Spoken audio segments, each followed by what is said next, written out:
오늘 왜 다들 오자마자 왜 이렇게 다 뭐 적고 있어요? 야, 뭐 찍어? 시작한 거야? 네. 아, 다들 또 자기소개 준비 안 해왔죠, 또. 야, 항상 하는 말이지만은, 네. 뭐, 방송 본문 주제, 개수작 종목 배틀보다 더 힘든 게 자기소개인데. 그래서 오늘 지금 자기소개 준비하시는 거. 지금 내가 봤을 때 지금 딱 두 줄 적어놨는데. 내가 봤을 때 10단어도 안 돼, 이거. 야, 그나저나 이제 완전 여름이들 안 해. 너무 더워요. 아, 전 미칠 것 같아요. 저는. 왜? 아니, 저는 항상 슈트를 입고 일을 하잖아요. 그렇지. 사람 만날 때 뭐 반팔 셔츠를 입는다거나 이렇게 할 수 없으니까 계속 긴팔 슈트를 입고 사람을 만나려다 보니까 와, 오늘은 아까 땀이 막 뚝뚝 떨어지더라고요. 야, 원래, 우리 와이셔츠가, 네. 원래 긴팔이야. 그렇죠. 아, 그건 알죠, 저도. 그리고 군용권은 다 긴팔 입잖아. 네, 그 원래 와이셔츠가 이 정장 슈트를 보호하기 위해서 입는 면 소재 셔츠이기 때문에. 아, 그래? 네, 그래서 카라가 다 위로 올라오는 거예요. 아, 네, 팔도 더 나오고. 야, 그 획기적인 소리네. 거꾸로 슈트를 보호하기 위해서 흰 걸 입는 거야? 아, 그러니까 슈트를 셔츠를. 보호하기 위해서 이게 왜냐면 슈트가 직접 몸에 닿으면 살에 땀도 나고 막 이러니까 산화가 돼버린단 말이에요. 아. 빨리 면이. 아, 오늘 개수작 방송을 듣는 분들한테 일단 안내의 말씀을 잠깐 아, 드리자면은 그렇지. 저희가 오늘 스튜디오를 좀 바꿨어요. 바꾸다 보니까 마이크가 역 같아. 네. 어? 엄청 옹기종기 붙어 있어, 네. 지금. 마이크가 역 같은 관계로 소리가 조금 고르지 못할 수도 있습니다. 근데 다음 주에는 많이 개선된 목소리로 방송을 해드릴 테니까 오늘 방송만 조금 참고 들어주시길 바란다는 말씀 좀 드리도록 잘 할게요. 만들어놨다, 이게. 크로마도 있고. 청개구리 마을이라고 여기가? 네. 개굴 스튜디오. 네, 개굴 스튜디오. 개굴 스튜디오. 스튜디오? 일단 이름 오늘은 잘 좀 졌다. 테스트 방송을 해보고, 네. 영 아니겠다 싶으면 원래 하던 대로 가고. 아, 내가 볼 때는 하루면 이거 다시 세팅 다 완료돼요. 응. 뭐 하루 지나서 다시 하자고? 그건 이게 아니죠. 내가 보니까 이 스피커가 문제인 것 같아. 마이크? 마이크라 그러지. 자, 개수작의 시황을 말하다 시황을 읽고 설계하는 시황 파수꾼. 오늘은 개구리 스튜디오에서 텃세부리는 청개구리 시작클럽 대표로 있는 양순모입니다. 아유, 뭐, 텃세 부릴만 해. 텃세 부릴만해. 응. 닭당처럼 잘 만들어놨네. 아, 닭장이 뭐예요, 닭장이. 아, 근데 이게 파란색이 뒤에 딱 있으니까. 그러니까 보통 스튜디오 나 계란판 붙일 줄 알았더니 좋은 거 썼어. 에이, 자, 63빌딩 또 올라갔다가 63빌딩 올라갔다가 63빌딩을 걸어서 내려온 재난훈련 때문에 걸어서 내려왔습니다. 아니, 오늘 어저께. 어저께? 그래서 엘리베이터 일 때문에 50층 이상 올라갔는데 네. 갑자기 1시간 동안 정지가 된다는 거야. 그래서 일은 빨리 끝나버리고 내려오려니까 엘리베이터로 내려왔지. 아니 걸어왔지. 설마 나는 비상구는 그 비상 엘리베이터인가? 그거는 한다. 원래 몇 층까지 올라갔다 왔어요, 그러면? 53층. 일본 대가 53층. 네. 근데 중요한 건 10분 걸리더라고. 내려오는데? 근데 금방 내려오셨네, 그래도. 되게 고생했던 게 나만 내려간 게 아니라 이게 사람들도 이제 그 층마다 입주한 네. 사람들 빠질 거 아니야. 네. 50층 쭉 내려가니까 사람들이 많아가지고 정치 현상이 있어. 야 되게 고생했습니다. 예. 동해 번쩍 서해 번쩍 하다가 63빌딩에서 내려온 남자. 안녕하세요. 힐링 전문 서울 사람 포스원 하창범입니다. 야, 미치겠다, 진짜. 딱 두 줄. 아니, 동해 번쩍, 서해 번쩍이 지금 겹쳤다. 아니, 둘이 아까 같이 쓰더만요. 아니, 아, 빨리 해요, 동해번쩍, 서해번쩍. 남해 번쩍 북해 번쩍해. 내 거 본 거 아니죠? 아니야. 아니, 진짜로. 내가 오늘 진짜 동서로 왔다 갔다 했는데, 하루에 서울, 안산, 서울, 인천. 아, 그냥 서울. 빨리 이렇게 얘기해요. 그냥 시작과 동시에 멘붕온 김대관입니다. 시작과 동시에 오늘 하루 종일 완전히 멘붕 왔는데, 멘트까지 뺏겼어. 눈썹 휘날리며, 동해, 서해, 남해, 북해 번쩍, 예. 자랑 관리기에 진정한 홍길동, 김집사 김대건입니다. 예.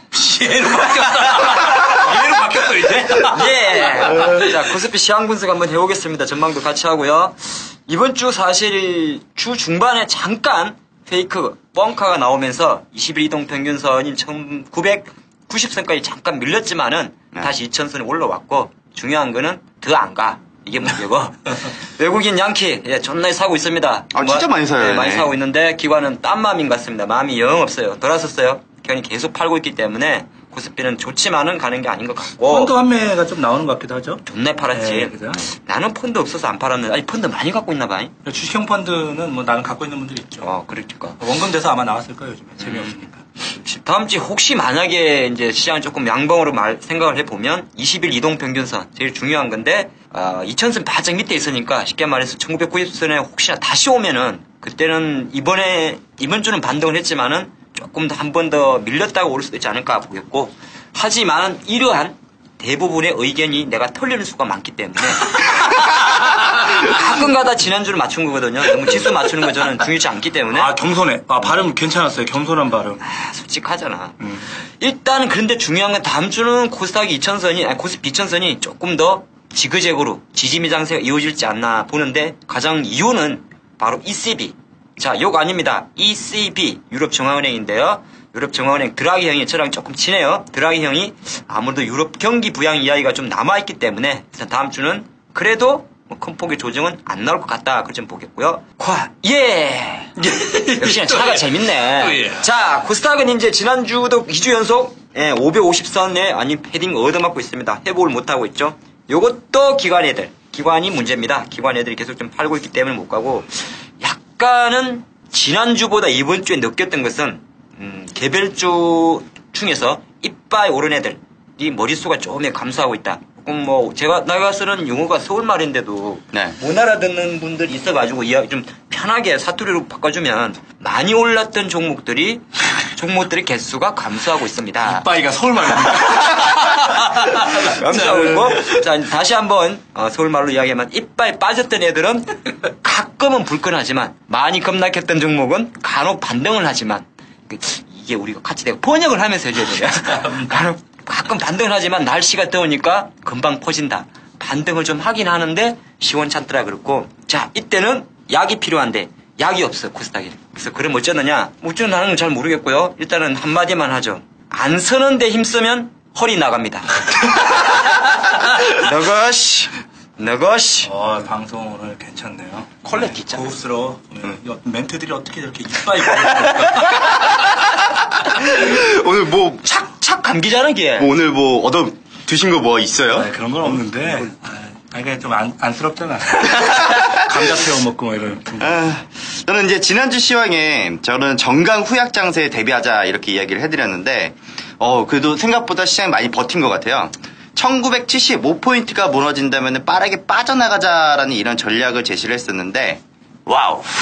전 강약, 강약 뭐 이런 식이었던 느낌인데. 네, 생각보다 시장이 똑같았어. 예상보다 시장이 강하게 움직이더라고요. 그래서 그 이유를 좀 보니까 시장이 저는 오버페이스로 좀 움직이고 있다. 왜냐면 이번 6월 달에는 선물 옵션 만기일이 나오다 보니까 외국인과 또 기관 투자들이 엄청난 누적 수량이 선물 쪽에서 한계치를 넘어가는 상황까지 지금 발생을 하고 있더라고요. 근데 이 부분을 다시 한번 재해석을 해보면은 우리가 아마 5월 8일 방송을 했으니까 5월 7일 날에 외국인들 매수 누적이 지금 2조 원이 넘어갔다. 2만 개가 이제 됐기 때문에 외국인들이 그때 병고를 찍으면서 선물을 이제 와장창 팔기 시작을 했단 말이에요. 근데 그때 초단기 세력들이 지수 하락을 좀 일단 단기적으로 강요를 했고 그 이후에 추가적인 매도가 나타나는 걸 보니까 중기 세력들 있죠. 중기 세력들이 다시 주가의 저가 포인트에서 다시 환매수, 즉 환매수가 나오면서 전매가 나타나면서 시장이 가파르게 또 올라온 것이 아니냐. 왜냐면은 제가 외국인들이 누적 매수가 2만 계약이 좀 넘기가 힘들 거다라고 이렇게 이야기를 했었는데 신규 매도 세력들이 결국에는 전매와 또 기존에 있었던 매도 세력들이 전매가 동시에 나오면서 단기 세력과 중기 세력에 의한 포지션 형성이 나오면서 시장을 좀 뒷받침한 역할을 한 것이 아니냐. 쉽게 말해서 이제 제가 서울말로 편하게 또 표현해드리면 짧은 놈이 팔았고 긴 놈이 산 거네. 그렇게 그렇죠. 네. 그래서 짧은 놈이 이빠이 팔고 그러니까 짧은 놈이 짧게 보는 놈이 왜 이렇게 싸구려 방송을 만들어? 이게 기가 착착 감기잖아. 짧게 보는 놈은 팔아버렸고 좀 긴 놈은 산 거네. 이빠이가 서울말. 우리 개수작 방송이 점점 싸구려로 돼가고 있습니다. 자, 오히려 지금 기관 투자들은 이번에도 외국인들한테 지금 두들겨 맞고 있습니다. 여기는 그 상황이 좀 여의치 않아 보이고 지난번에도 언급했던 것이 2040포인트는 확인은 하고야 말 테다 하는 그런 의지가 좀 있더라고요. 그래서 내일이 이제 마지막 요일이죠. 오늘 거래일이죠. 조금 빠졌지. 네, 그러니까 내일도 시장이 만약에 빠지지 않는다면은 다음 주는 저는 추가 상승은 있을 것이고 여기에 파생하시는 분들 좀 뭔가 지표를 제가 하나 드리자면은 255 풋의 가격이 지금 현재가가 26,000원입니다. 이게 5,000원까지 떨어지는 시간까지는 억지로라도 이거를 좀 버티면서 2040포인트까지 확인하러 가는 모습은 좀 그려질 거라고 보여지거든요. 6월 초에 우리가 보통 5거래일이 장이 열리잖아요. 한 주에. 근데 그렇지. 6월 초 다음 주에는 6월 4일 날에 선거 있어. 지방선거가 있잖아요. 그리고 6일 날에는 현충일이 있단 말이에요.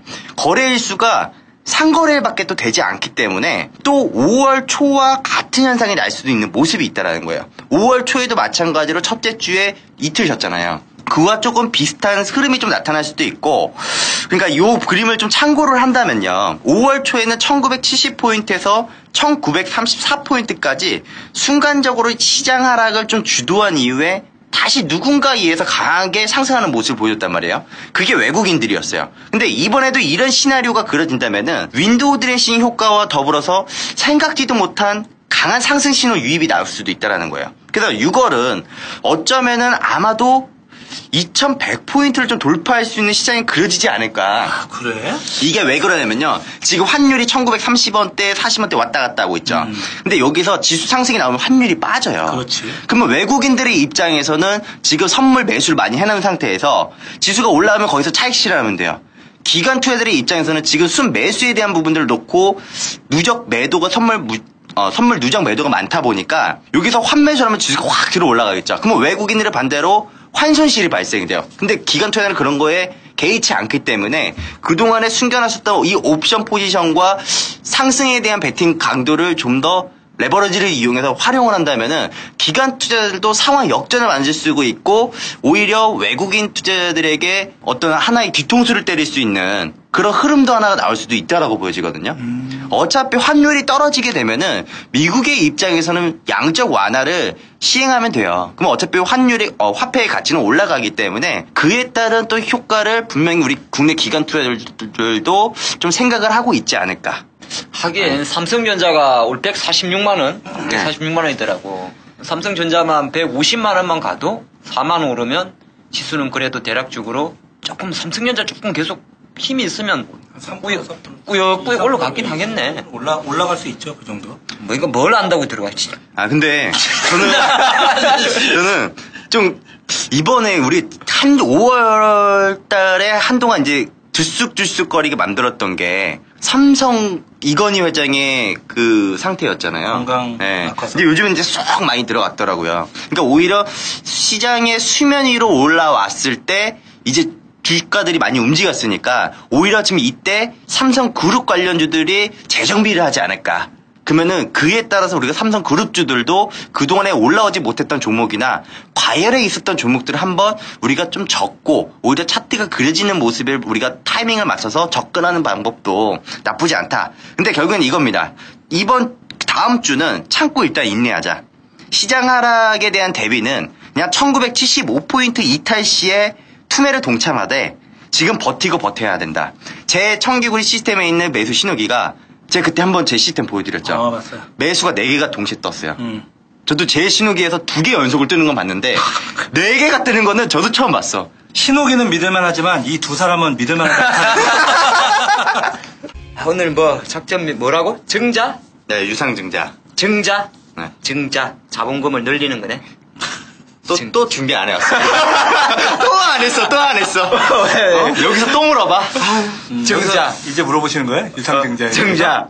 증자 뭐 자본금에 늘리는 거지. 근데 보통 늘리는 거지. 주식하다 보면 이제 유상증자 이야기 나오면은 주가가 빠진다. 빠지는 경우도 많고 많이 빠진 경우도 많지. 옛날에는요, 우리 주식 시장이 이제 신설이 되고 유상증자가 나왔으면은 주가가 거의 보통 한 2-3배 정도는 뛰는 게 원래 관행이었거든요. 그때는 그랬겠지. 네, 맞아요. 주식을 하면 돈을 번다. 그렇지. 증자라는 게 그렇잖아. 원래는 아주 건전한 거죠. 회사의 그렇지, 재무적 입장에서는. 자본금을 증가시키는 거니까. 그렇죠. 근데 이제 요새는 이제 시장이 많이 커지고, 우리 이제 시장이 거꾸로 해석을 하지. 자본금을 증가시키는 게, 우리 생각하면 그러잖아. 아니, 내가 가게가 하나인데, 자본금 가게 하나 더 내는 거잖아요, 어찌 보면. 그렇죠. 비유가 좀 적절한지 모르겠다만 어쨌든 회사를 캐파를 키우는 거니까. 적절하진 않았어.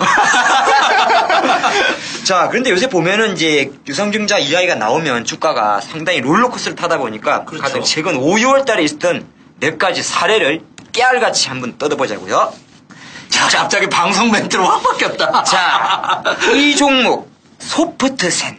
소프트센? 내 관종이 없는 종목이더라고. 소프트샘이요? 소프트센. 하, 네가 아무리 그렇게 이름 상장돼 있어요? 당연하지. 이름이 바뀌었더라고. 4월 17일 날 상호 변경. 그 예전 이름이 BTC 정보통신. 아. 한 달도 안 그치, 한 달밖에 안 됐지. 아, 그러니까 니들이 이름 바꾸면 내가 모를 줄 알아. 다 할 수 있습니다. 예, 예전에 BTC 정보통신, 지금의 소프트센이 5월 14일 날 151억 규모의 주주 배정 후 실건주 일반 공모 유상증자 발표를 합니다.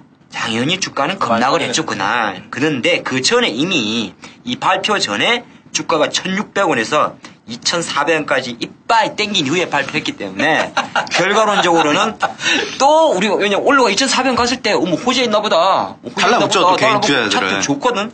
딱 붙자마자 5월 13일 날 13일이네요. 5월 13일 날 발표를 하고 또 때렸고. 땡기는 다 이유가 있지. 근데 사실 이제 얘기하면 또 보니까 확실히 있는 건 항상 그 전에 시그널은 잠깐 나옵니다. 4월 29일 날 보니까 이 소프트센이 50억 규모의 불리형 354 BW를 만기 전 사채 취득했다는 공시가 하나 뜹니다. 지금 무슨 내용인지 전혀 몰라도 되고 중요한 거는 그 전에 주가가 오르기 전에 뭔가 누가 사채를 갚았다는 뉴스가 한번 떴었고 자, 두 번째, 그 주가가 올란 상태에서 유상증자 공시가 나왔죠. 그리고 또 하나가 그 당시에 강남 세버런스 병원하고 빅데이터 사업 협약을 뉴스를 딱 뿌려줬던 상황. 자, 이게 그러면 다 당하는 거 아니요? 네, 다 당하죠. 요즘 이게 새롭게 나오는 전형적인 패턴이라고 그러니까 하죠. 뉴 봐봐. 패턴이네. 뉴 패턴. 그러니까 봐. BW 분리형 3호까지는 모를 수가 있어. 우리가 조금 이따 다 풀어드릴 거니까 모를 수는 있는데 뭐 이상하게 보니까 주가가 바닥을 싹 기다가 딱 올랐어. 네. 게다가 1,500원짜리 얼마들 좋아 개미들이. 그런 상태에서 공시가 또 나온 거야. 뭔지는 잘 모르겠는데 강남 세브란스래. 큰 병원이야. 그리고 이제 빅데이터? 빅데이터 그러면 이제 워낙 이제 테마가 많이 붙으니까 네. 딱 그 공시를 해놓고 그 이라이가 유상증자 발표를 하면서 소프트센은 급락을 했습니다. 많이 몰렸죠. 그 BTC 정보통신. 네, BTC 정보통신이고요. 자, 또 한 번 보죠. 또 한 번 보죠. 뭐, 이게 개미들이 호구짓 하면서 당하는 게 한두 개가 아닌데 근데 그냥 쉽게 뽑아왔는데 몇 개 더 있어. 네, 이런 게 있었잖아요. 보통 외국인, 우리 투자자 유형이 개인 투자자, 외국인, 그 다음에 개인 투자자 이렇게 하잖아요. 개인 투자자들이 가장 선호하는 주식이 가격이 10,000원대였고요. 기관과 외국인 투자자들이 선호하는 가격대가 30,000원대에서 40,000원대가 평균이라고 하더라고요. 평균이다. 네. 그럼 난 뭐야? 나는 100만 원이 줬습니다. 아, 이거 어떡하지? 어떡하지? 자, 또 하나의 사례를 한번 보자고요. ATM 인베스트먼트라는 회사가 있는데 또 이것도 5월 14일 날 물론 참조사잖아요. 제가 5월 달 것만 뽑아왔어요. 하도 이제 이슈가 많으니까 가장 최근 것만 뽑아왔는데 요즘 관련해서 5월 14일 날 50억 규모의 유상증자를 했다는 이야기가 나오면서 주가가 또 박살이 납니다. 박살이 나. 근데 이것도 좀 중요한 게 이 ATM 인베스트를 만약에 급등주 좋아하는 사람이나 차트 갖고 계신 분이라면 되게 좋아했거든. 왜? 내가 딱 차트를 봤더니 작년 12월 이후에 올해 4월까지 1,350원 정도에서 바닥을 쫙 끼다가 양봉 하나 탁 올리면서 그림을 잘 그렸기 때문에 이 내용 모르는 사람들은 붙었을 거고 또 하나가 4월 15일 날 한 달 전에 시장에서는 올해 IPO 기업 공개 뭐 이번에 카카오 상장하는 것처럼 기업 공개 활성화 기대로 장투사 급등이라는 재료까지 붙이면서 1,500원까지 올려놨기 때문에 개인들이 딱 붙었어. 그랬는데 딱 보니까 차트 내가 봤더니 한 2주를 찢어버렸어. 많이 빠지지도 않고 어중간하게 게 그러면 이제 우리 붙어있는 애들이 야 저거 이제 우리 물량 더 뺏으려고 아직 매집이 안 끝나가지고 물량 모은다고. 그러니까 내가 물량 더 모으려고 그러는구나. 그럼 우리 또 착한 똑똑한 개미들은 내가 물량을 줄 줄 알아? 갖고 있을 거야. 그런 상태에서 5월 14일 날 그것도 금요일이네요. 제가 보니까 5월 14일 로즈데이입니까? 네, 이날 주말을 우울하게 금요일 날 재수없게 유상증자 공시를 때려가지고 주가 급락하는 이런 안타까운 일이 또 있었습니다. 그런데 조금 좋은 것도 있어요. 재미난 것. 이러면 들어봤나 종목 행남자기. 택남자기는 많이 들어봤죠. 행남자기는 오히려 반대 케이스. 그러니까 유상증자로 무조건 주가 내려간 게 아니라 행남자기는 오히려 5월 21일 날, 뭐 따끈따끈한 종목이죠. 최근에 많이 올랐습니다. 조회 공시에서 대주주 지분 일부 양도라는 게 떴고, 또 하나가 공시에 같이 났는데, 자, 여기서 키포인트 하나, 제3자 배정 유상증자를 검토했다는 소식이 딱 나오자마자, 실제적으로 3,500원 하던 행남자기는 지가 깨질 줄도 모르고 도자기니까 일단은 5,300원까지 이빠이 올라간 상태. 도자기니까. 도자기니까 이 기회 어찌 될지 모르겠습니다. 근데 사실 그 유상증자에 대한 뭐 시세 조정이나 혹은 작전 뭐 이런 되게 저가 부실주에서 많이 나타나잖아요. 그렇지. 그러니까 지금 우리 봉팀장이 말씀하신 것도 뭐 1,000원대에서 있는 종목들이 많이 나타났는데. 그러자 다 싼 주식이야. 근데 이런 게 있어요. 그 끼가 보인다고 하는 종목들이 있잖아요. 해당 기업들이 주가가 액면가 이야기할 때는요. 액면가 이하일 때 부득이하게 이 유상증자를 하기 위해서 주가를 인위적으로 조작하는 형태가 많이 있다라는 그렇지. 거예요. 근데 왜 그러냐면은 유상증자를 통해서 내가 신규 자금을 조달하기 위해서는 현행 규정상에 액면가 이하의 발행은 원칙적으로 금지가 되어 있고 내가 만약에 진짜 투자자라고 했을 때 사실 안 사잖아요. 액면가 이하인데. 액면가보다 싼데 네. 누가 사? 근데 이 유상증자라는 것이 주식을 이제 발행을 해서 회사에 자본금을 마련하기 때문에 주식 수가 늘어난단 말이에요. 그러면 자본금이 증가되는 효과를 얻을 수 있잖아요. 당연하죠. 그러면 자본금이 늘어나니까 재무 건전성이 좋아진다? 그렇지. 자, 이미 이거는 호재성으로 좀 인식하기도 하지만 통상적으로는 기업이 실적 부진을 커버하기 위해서 진행되는 경우가 많기 때문에 그렇지. 요즘 장에서는 악재로 많이 작용이 되기도 하고요. 또 상장 요건이 시가총액 그리고 매출 적자 나고 있으니 운영자금이 필요하잖아요. 그런 부분에서도 그거를 메우기 위해서 유상증자를 통해서 기업이 만들어둔 수익이 아니라 돈을 다시 한번 누구한테 투자를 유치를 받는 거예요. 그렇죠. 그거를 가지고 재무제표를 조작할 수 있는 형태가 요즘 나타나고 있다는 거예요. 그러면 기업의 주식을 들고 있었던 구주주들이 있을 거 아니에요. 그러면 이 친구들은 지분율이 떨어지겠죠. 그렇죠. 또 결국에는 돈을 억지로 써서 올린 자금을 회수를 해야 되다 보니까 유상증자를 통한 작전이 이루어지는 현상들이 많이 나타나요. 이게 보통 패턴을 좀 놓고 보면은 지속적인 뭐 적자가 나타나거나 혹은 유동성, 그러니까 유보율이라는 게 있어요. 순간적으로 이 기업이 돈을 써야 되는데 그 돈을 얼마만큼 잠겨놓고 있느냐. 그리고 또 자본 잠식이 있는 그런 기업들. 그렇지. 예. 만약에 이제 자본 잠식 나오고 들어가게 되면은 이제 뭐 감사 거절 나오게 되면 또 피곤해지거든요. 기관의 입장에서도. 실적 부진에 따른 뭐 주가 하락도 분명히 나와요. 그러니까 자본 잠식이 뜨던지 마찬가지로. 네, 주가 하락이 나타난다는 거예요. 비슷한. 그리고 나서 어느 시점에선가부터 갑자기 주가가 위로 추세를 터트리는 이런 신호를 보내요. 그 이유가 뭐냐면은 주가를 그냥 그 자리에서 바로 올려버리면은 내가 그만큼 돈을 더 많이 써야 되고 괜한 돈만 나가는 거잖아요. 그렇지. 그러니까 주가를 밑으로 쫙 빼면은 투매가 나오잖아요. 그 물량들을 다시 받아서 받았다가. 밑에서 한 바퀴 돌리는 거예요. 돌린다는 게 뭐냐면은 내가 1,000원에 사가지고 그 물량들을 빡 때려가지고 물량들 밑에 딱 떨어뜨려 놓잖아요. 근데 내가 1,000원에 물량들을 100만 주를 들고 있어. 이걸 500원까지 떨고 300원까지 떨고 놨다. 그러면은 밑에서 남들은 못 사게 자전을 돌리는 거죠. 평균 단가를 내 1,000원에 있던 평균 단가를 300원에서 그래 손실이 나든 어차피 내 목표에서 내가 300원에서 1,000원을 올리면은 300% 350% 정도 수익이 나니 밑에 300원대에서 사고팔고를 회전을 돌리는 거죠. 후루룩 남들은 못 사게. 그러면서 거기서 거래량 터트리면서 바닥에서 터진 거래량은 또 바닥이라고 하잖아요. 그 차트를 그리면서 차트를 점점 우상향시키면서 투자자들에게 관심을 받게 하는 거죠. 그러니까 확실히 어떻게 우리 투자가들이 이걸 다 알겠어. 네. 그러니까 이 저가주들, 그러니까 그 요새 5,000원짜리가 있지? 5,000원짜리 그 배경이 누구시지? 이황 선생님인가? 지폐에 있는 거. 네. 확실히 근데 그런 것 같아요. 근데 이 이야기를 왜 했냐면 주식 중에서 5,000원짜리는 그렇다 하여튼 1,000원에서 2, 3,000원짜리 이런 종목들은 차트 보고 매매하면 안 돼. 진짜 힘들어요. 차트 그려버리는데. 왜냐면은 그냥 신사업한다 혹은 그렇지. 신기술에 투자할 것이다 이런 긍정적인 보도들이 많이 나오거든요. 그것도 가벼우니까 금방 움직이지. 그런 종목들 대부분 주식 꼭지 부분에서는 유상증자 나와요. 그렇지. 예, 나 자본금 마련하겠어 이러면서 유상증자에 대한 부담감으로 주가가 하락하고 결국에는 관심을 끌면서 올라갔던 주가는 개인 투자에 큰 손실을 준다는 거예요. 그러니까 스토리지 뭐. 정자 이야기 나오면 거의 한가가 그래버리니까. 그러니까 뭐 증자 얘기 나오면 이제 하한가도 있지만 또 여기에 세트 하나 있단 말이에요. 유상증자가 터지면은 다음에 나오는 게 또 감자 같은 것도 있단 말이에요. 호텔. 예, 보통 우리가 감자탕 끓인다 감자탕, 이런 그렇지. 이런 이야기를 하는데 내가 지난주에 감자 구워 먹다 죽을 뻔했잖아. 감자 좋아하면 안 된다니까. 근데 원래 감자라는 게 그 주식 하시는 분들은 아셔야 될 게 뭐냐면은 부실한 기업들이 있잖아요. 그 부실한 기업들이 이제 결손금을 이제 보전하기 위해서 상장 폐지를 모면하기 위해서 이 방법을 써요. 그러니까 만약에 뭐 자본 잠식됐거나 영업이익들이 안 나오면은 이게 보통 많이 나오는 시기가 있어요. 보통 11월 달과 12월 달에 우르르 나와요. 다음 해를 결산을 12월 달에 끝내야 되니까. 네. 그리고 봄 감자가 맛있어.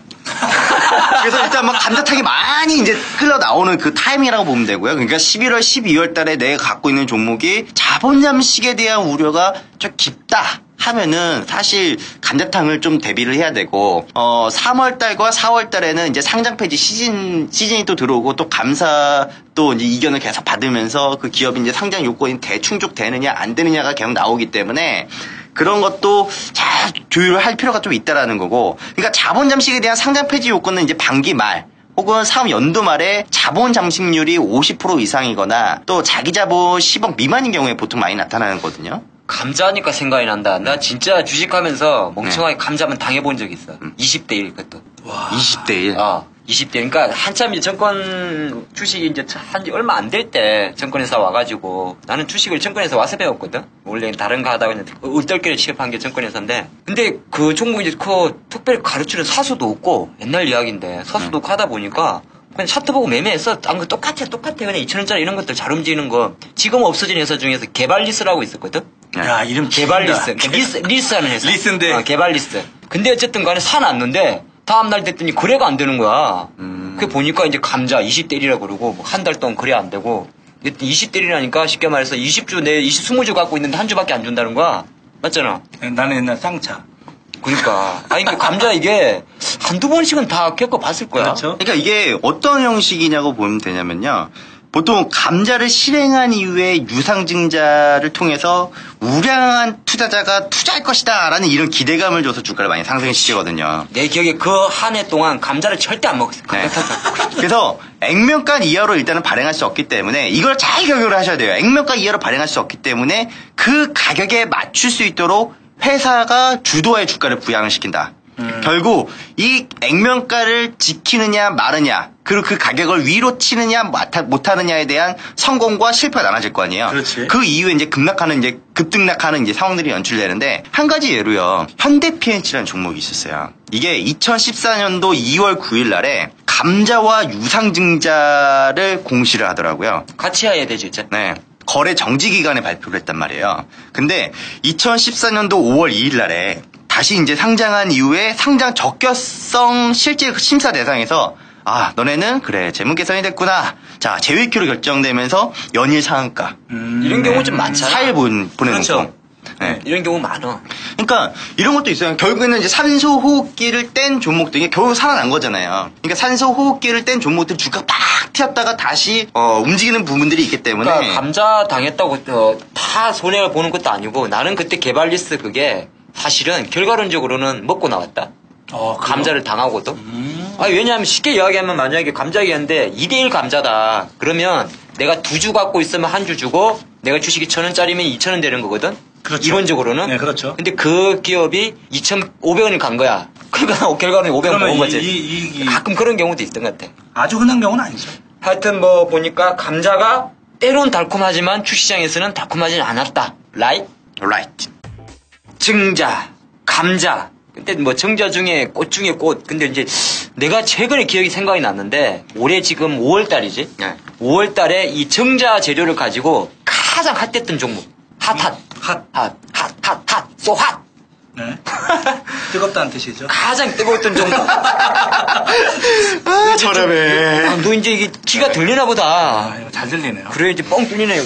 서울 말은 학원 가지 마. 자, 그 많고 많은 그 유상증자, 뭐 이런 악재 속에서도 오히려 정자 재료 때문에 올해 글쎄, 올해 기준으로 가장 핫한 종목은 바로 홈캐스트였지. 다 잊어먹었나? 우리 홈캐스트 한번 이야기했었는데. 네, 알죠. 내 눈썹 보지 말고. 우리 방송에서 가장 핫한 건 박 팀장님 눈썹인데 눈썹이 좀 달라졌다 봐봐. 어제 리터치 했다니까. 근데 뭐 만졌어요? 아, 반짝반짝거리는데? 리터치니까 뭐 약 발랐어. 약 발랐어. 야. 허허, 홈캐스트 이야기 하는데. 내가 사진 한 장 찍어놔야 되겠다. 자, 그러니까 이제 이는 솔직히 홈캐스트의 어떤 급등을 보고 작업을 한 것이냐, 아니면 뭐 어차피 이제 H바이오원에 투자를 했으니까 실제적으로 황운석 교수가 실제적으로 이제 또 그 관련 일을 하면서 주가를 갈 것이냐 아무도 모르는데 가장 중요한 것은 이 홈캐스트가 실제적으로 H바이오의 유상전자 250억 참여한 이 재료 하나만으로 주가가 급등을 했었잖아요. 지금도 조금 쉬고 있지만은 그래도 4월 달에 3,000원 했던 주가가 5월 달인가 15,000원까지 났으니까 내 관심 종목에서는 최근에 중에 가장 많이 올랐던 것 같아. 이도 똑같은 거였어요. 홈캐스트 황우석 박사가 최대 주주로 있는 H바이오이라는 회사에 홈캐스트가 250억을 투자했다. 이 이야기였잖아요. 결과론적으로는 뭐냐 하면은 홈캐스트가 제3자 배정 유상증자로 H바이오에 투자한 가장 어떻게 보면 최근에 나왔던 이슈 중에서는 유상증자 물론 정자의 내용은 제3자 배정이라는 조금 이따 이야기할 그런 내용이었지만은 정자를 통해 가지고 주가가 급등했던 이런 특수한 케이스 중에 하나. 아마 홈캐스트 갖고 계신 분들은 내 생각인데 3자 배정. 갖고 있는 사람들이 위에서 갖고 있을 것 같아. 15,000원에 사가지고 어떡하냐? 아, 그래요? 아니 이게 뭐 어차피 그때 한번 다뤄봤지만 밑에서 올라갈 때는 이게 쉬지 않고 점상으로 갔는데 그래서 이제 일단 올해 상반기 내는 이렇게 유상정제를 통해서 날아간 거 있는데 사실 어떻게 알았겠냐 이거를 다 오르고 나서 H바이오에 들어갑니다 그렇게 이야기 나왔는데 그제? 그렇죠. 뭐라 해야 되나 금융의 꽃은 M&A다? 그렇지. 그러니까 대부분 잠깐 뭐라고? M&A. 금융의 꽃은 M&A. 개수작이지. 개수작의 꽃은 그래 M&A다. 사실 우리가 금융의 꽃은 개수작이고 우리야 우리. 그래. 우리도 이제 한번 이제 다른 주제를 또 한번 다루긴 다뤄야 되잖아. 이 적대적 M&A든 뭐 흑기사든 백기사든. 근데 저는 이제 여기 제 3자 배정에 대한 음모론.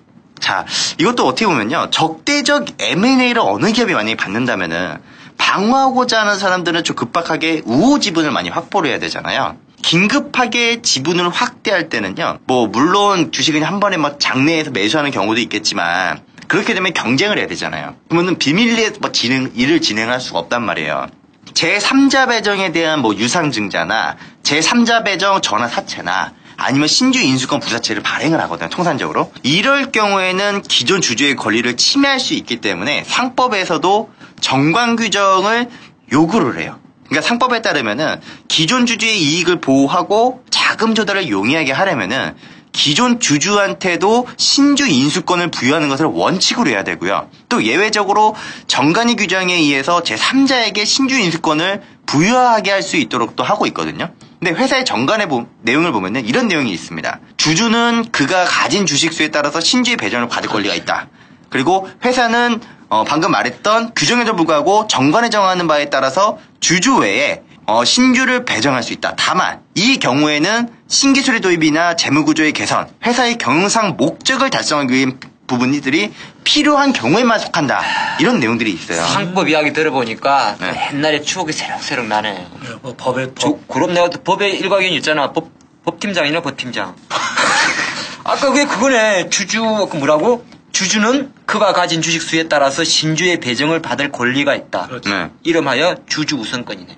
그렇죠. 참 총명한 것 같아. 계속하자. 네. 그냥 제가 왜 그거 하나 얘기하려고. 정말 짧다. 모르겠다가 딱 아는 거 나왔거든. 근데 제가 왜 이 이야기를 하냐면은 요즘 M&A나 또 합병 공시가 너무 많이 나오고 있기 때문에 트렌드를 이야기를 하자는 거예요. 요즘에 카카오랑 다음 합병도 있었잖아요. 그렇지. 그래서 다음이 점점 이렇게 붙은 다음에 지금 왔다 갔다 하고 있는데 자 유상증자도 재무구조 개선 혹은 신기술 도입, 공장부지 매입 많은 이유가 있을 거예요. 분명히 뭐 안 좋은 부분도 있고 좋은 부분도 있고 근데 진짜 돈 있는 세력들은 어떻게 노느냐. 일단 회사 따먹는 거 아니겠어요? 따먹어? 따먹는 거죠. 못 쓰겠네. 어쨌든. 네. 그러니까 뭐 전환사채, 신주의 야, 너 왜 내가 이렇게 일반적인 일은 항상 다르게 해석하냐? 되게 야한 단어 같다. 이게 왜 야해요? 넘어가. 조심스럽다 이 단어. 이게 그렇게 야한다요. 딸기 따먹으러 가야 되겠다. 자, 그러니까 결국에는 이겁니다. 전환사채 그리고 신주 인수권 부사채 발행할 때는 사채예요. 그죠? 근데 장래에는 주식으로 전환 가능한 사채라는 점에서 주식영예증권이라든지 전환증권이라고 부르거든요. 근데 이런 사채는 사채권자가 행사를 하게 되면은 이거를 주주가 되기 때문에 적대적 M&A 상황에서 아주 중요하게 상황되거든요. 저 사채를 장외에서 매집하게 되면은 사실 공시에 대한 의무가 없어요. 그리고 공격과 방어를 할 수 있는 그런 상황에 만들어낼 수 있다는 거예요. 결국에는 필요에 따라서 제3자에게 인수를 시킨 다음에 다시 주식으로 전환시켜서 우호주식도 만들기도 하고요. 결국에는 대주주가 없는 껍데기 회사들도 이런 인수권을 제3자에게 부여할 때는 이제 사채의 이제 금액, 뭐 전환 조건, 이런 정관에 따라서 규정이 있어야 되고, 이런 규정이 없으면 주총 특별 결의로 정하기 때문에 이런 이슈가 붙었을 때는 이런 걸 좀 체크하면 좀 도움이 되지 않을까. 그러니까 이게 보면 오늘 좀 방송이 조금 상당히 이제 좀 퀄리티가 높은데 보통 증자 공시 이런 거 나오잖아. 그러면 다트 들어가면 그러면 전자 공시 시스템 다트 들어가면 이게 쫙 있거든. 한 번만 딱 봐두면 좀 사실 많이 안 당하는데. 제가 우리 그 하택명님한테 메신저를 하나 보내드렸어요. 그 다음이랑 카카오랑 막 이런 이슈에서 막 다음이 막 점점 막 붙을 때였는데, 그렇지. 내가 이게 어떤 회사가 카카오의 지분을 갖고 있다. 그래서 삼지전자야. 맞아요. 삼지전자. 그래서 딱 던지니까 주가가 막 쭉 올라가더라고요. 근데 갑자기 13%까지 갔지? 네, 거의 13% 거의 상한가 근처까지 가버린 거예요. 그래서 갑자기 하팀장님이 그 다트일 사이트에 들어가서 뒤진 거지. 12,600주가 있는 거야. 12,600주. 12,600주. 계산해보니까 12억 정도. 12억 정도. 네, 그 정도 있었더라고요. 근데, 이건 왜 따로 좀 딴 얘기로 지금 샜는데, 이 삼자 배정은 우회 상장 과정에서 많이 이용돼요. 그러니까, 우리가 원래 예전에는 좀 사례를 많이 이야기를 해줬지만, 이번에는 좀 너무 트렌드가 많이 바뀌고 있고, 그 트렌드에 우리가 합류까지는 아니지만. 야, 나 좀 띄워줘라. 그게 아니라 그 삼지전자 이야기는 해야 돼. 네. 그래가지고 내가 그걸 조사를 했잖아. 아까 자랑 안 하기로 했잖아. 이제 자랑 안 했어. 내가 그것 때문에 많은 개미를 살린 것 같아, 이번 주에. 그리고. 그 유혹을 쉽게 떨칠 수 없어. 진짜 그 주식이 그러나 지금 박살이 났어. 네. 이제 그걸 내가 캤기 때문에 그런 것 같아. 오죽하면 이제 모르고 산 사람들 큰일 날 뻔했잖아. 야, 이거 12,600주라고. 이거 카카오톡 장난하냐고, 지금. 자, 여기까지. 야, 그래서, 일단 이 나 이거 삼자. 뭐 앞뒤 뭔지 모르는 사람들은 무슨 얘기하는지 알까? 다 되돌려, 2번, 3번 들어보셔야 돼, 들어보셔야 돼. 그렇죠. 지금 오늘 이후에 오늘- 이제 방송에 대한 부분, 그냥 오늘 것만이라고 치면은. 오늘은 진짜 내용이 조금 어렵단 말이야. 어려운 대신에 이런 내용을 사실 어디 가서 좀 듣기는 좀 힘든 내용들이죠. 내가 최대한 눈높이 맞춰서 해주잖아. 그래서 상시전자를 캐가지고 뭐 어쨌다는 거야. 그러니까 그 카카오 지분 구조 갖고 있다는 것만으로 급등을 하길래 이건 아니다. 좀 많이 갖고 있으면 이해를 하겠는데 꼴랑 12,000주 가지고 왜 그러냐. 근데 그게 이제 시장에 쫙 뿌려지니까 무서운 게 그거잖아. 그렇죠. 야, 이거 나도 한 몇 주 갖고 있을 거 그랬네. 근데 이런 거. 카카오? 카카오 갖고 있었으면? 카카오 지분 좀 갖고 있다고. 난 삼성전자 주식을 갖고 있었으면 얼마나 좋았을까, 10만원대. 얘기는- 똑같은 거예요. 그런 얘기 하지 말자. 근데 이런 것도 있어요. 그러니까 우회 상장 과정에서 이 삼자 매장이라는 거 많이 하기 때문에 공시에 받는 사람이 누구인지를 좀 봐야 되고요. 또 앞에서 물량을 털었는지 안 털었는지를 꼭 체크할 필요가 있다라는 거예요. 그래서 만약에 매집을 했다면은 삼자 배정을 시켰다. 그러면 삼자 배정을 한 사람이 누구고, 그리고 누가 시켰는지도 보고, 또 싼 가격에 했다면은 또 눈여겨볼 이유가 있다라는 거예요. 근데 보통 이런 삼자 배정 같은 경우는 이제 급전을 땡겨오고 무조건 성사시켜야 되는 부분들이 많기 때문에. 운동. 네, 그렇죠. 사채업자들이 대부분 참여하는 경우가 많아요. 그래서 보통 발행 기업들이 사채업자들에게 배정을 하면서까지 주가를 발행 가격 대비 얼마 정도 올려주겠다. 우리 사실 이거 첫 번째 작전주들 그렇지. 이야기할 때 많이 언급을 했었잖아요. 사전에 그 목표가를 약속을 잡거나 아니면은 발행 가격이 위협을 받을 경우에는 담보를 추가적으로 제공하는 조건을 이제 내건단 말이에요. 그러면은 발행사 입장에서는 작전 세력을 끌어들이더라도 주가를 띄워야 할 띄워야지, 이유가 그렇지. 있는 것이고, 그렇지. 만약에 이 기업이 상장 폐지가 되는 것보다는 오히려 증시를 상장을 유지하면서 유동성 자금을 만드는 게 오히려 더 유리하단 말이에요.